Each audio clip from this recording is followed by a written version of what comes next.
Welcome to the deep dive. Today, we're actually looking at a document featuring 7 predictive maintenance success stories.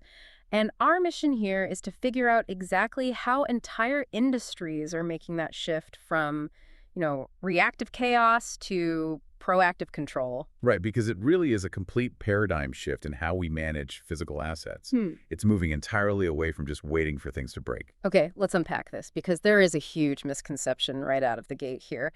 I think people hear the phrase predictive maintenance and they just picture like slapping a vibration sensor on a machine, walking away, and waiting for an alarm to go off on their phone. Yeah, like a digital check engine light. Exactly. But a sensor just screaming into the void doesn't actually solve anything. Hmm. True success only happens when that raw data instantly triggers a structured action. Okay, what does that actually look like in practice? We'll take a look at the automotive plant spindle example from the sources. They didn't just install vibration sensors and wait around to be warned. Right, they actually connected it to their workflows. Exactly.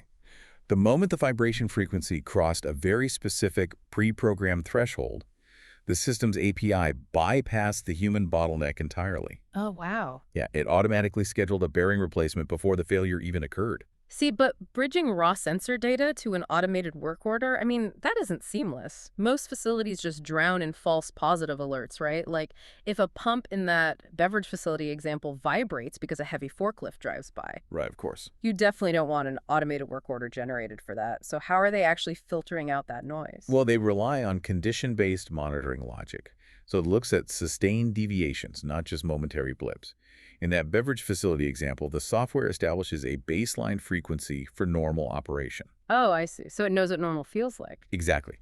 It only triggers an action when the data shows a sustained anomaly over time, like a degrading pump seal that slowly increases its vibration signature over days or weeks. That makes sense. It acts almost like a digital nervous system then.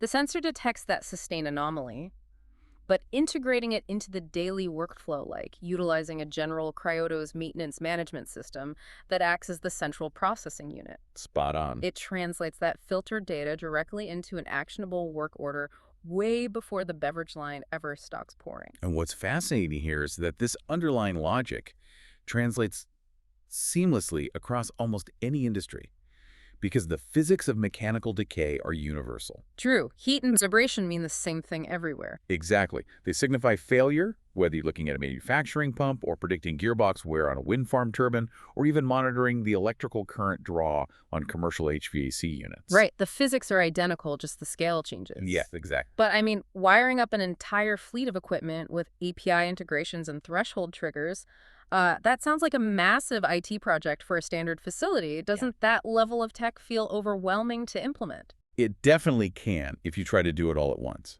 Yeah. The key is isolation. You don't wire an entire building right off the bat. You just pick one thing. You wire the bottleneck. You identify Yeah. one single critical asset, establish its baseline temperature or vibration, and then you link those specific threshold alerts to your maintenance software. So you just create a closed data loop on one machine to prove the concept. Precisely. You create that first success story. And when you connect the data directly to the action like that, you really do completely remove the operational guesswork. You're turning maintenance into a precise automated rhythm. Which keeps the entire business moving forward without any unplanned interruption.